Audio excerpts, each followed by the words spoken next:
gagawa ko guys ng almusal ko. Ayan, meron akong saging. Hindi yan sabah, Chinese na saging. Lagyan ko ng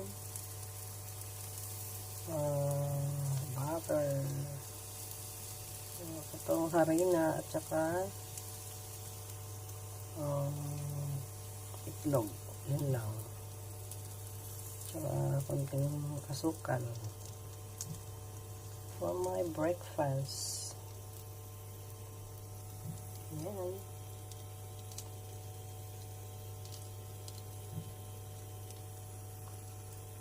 Ayan na guys, tatakpan ko na mahina lang apoy.